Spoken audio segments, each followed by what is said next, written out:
Okay, this is my third attempt at this video. The first one, someone tried to call me. The second one, someone tried to call me. So I've do not disturb my phone. So this time I will finish. Okay, we are in Psalm 131.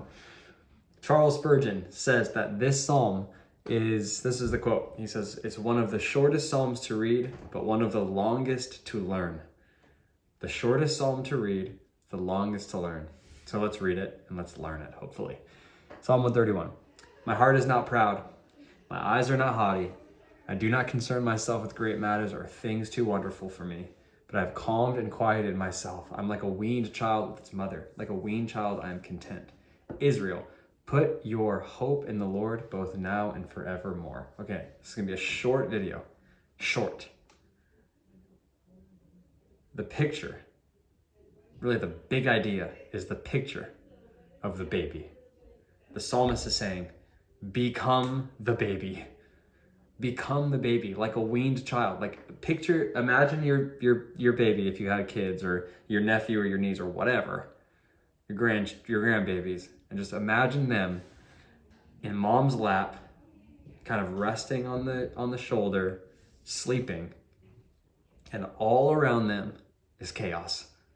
There's noise, there's something dropping, there's an older brother, an older sister doing something weird, there's drama, there's family tension, there's dynamics, there's things outside of the home that are busy. It's a lot going on.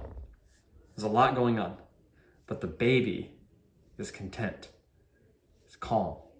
He's quiet. And the psalmist is saying, that is how we should be all the time. I have a few friends I love them, but they're like totally conspiracy theorists, like full on, right? Like to the point where, you start to engage in the conversation, and then pretty soon, the whole thing's a sham. I don't even know if I'm breathing oxygen anymore, right? But I remember one time I was in this conversation, and it was about the moon landing. And this whole thing, and my buddy's going off about how can the moon landing be real if like the flag was waving. And then I was just thinking like about that video of Buzz Aldrin like punching that guy in the face for thinking of the video, the moon landing was fake. And I was like, well, how do you explain that? Like, he's so mad. Anyway, we got into this whole conversation, and I'm not a conspiracy theorist, like I said, but I just remember at the end of that conversation just thinking like, who cares? Like, who cares? And I think I even got kind of passionate at some points talking about the moon landing. But I remember at the very end of it, I just thought like, I don't think this really matters. And I think that's an extreme example of the principle of the psalm. Like, I think we get into these conversations with people that just do not matter. They're like wastes of time, right? Like, I'm not going to be specific because some people hold conversations to be more valuable than others. But for me personally, it's like, if my conversations aren't including like building someone up, like navigating a problem, or that's like an interpersonal dynamic, or, some type of conversation that's like uplifting and encouraging with my wife, or solving a problem, like those are the two things that like I'm going to engage in. But most of the time, I feel like I'm just like, is this even a conversation worth having? And especially when it's stuff that you don't actually know the answers to, right?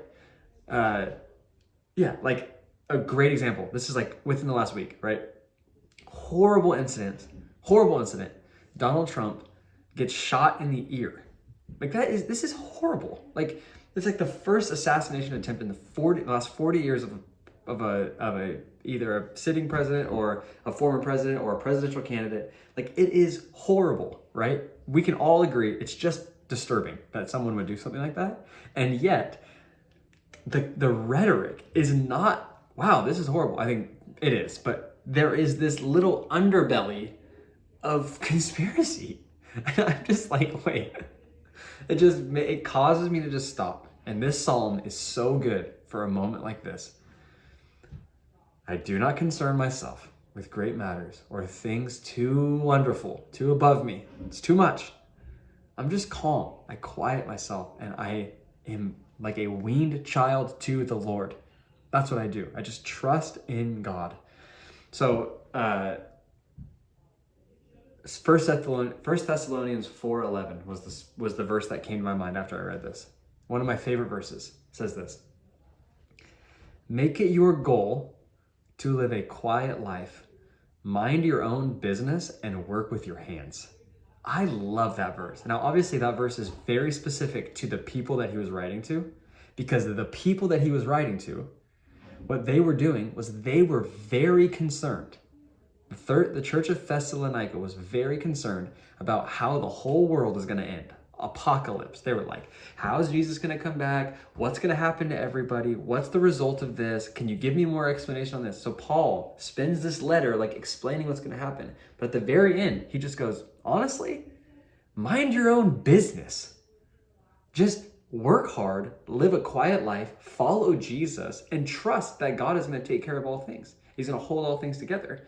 And sometimes I just want to like get on social media and just say like, everyone needs to mind their own business. But then, it's not the right thing to do because it's too much. It's still too much. And so my encouragement, and hopefully we can be a church that's like this. We can be like men who are like this. We just don't need to concern ourselves with great matters or things too wonderful for us. What we need to do is we need to quiet ourselves, calm ourselves, and get before the Lord and trust in him. That's it. That's it. That's it. No buts in it, nothing about it. It's just, I have calmed myself and quieted myself like a weaned child to its mother. I am content. I think it's the longest to learn because we want to add the asterisk on top of that sentence. I am content, asterisk, unless someone says something about my political party, unless someone says something about X, Y, and Z, unless something says someone about organic foods, unless someone says something about, the local government or something like that. Like there's always an asterisk. And I don't think there's supposed to be an asterisk. I think it's just supposed to end. Like a weaned child, I am content because I put my hope in the Lord. Okay, hope that wasn't too controversial for all of you. Love you guys. I'll see you soon.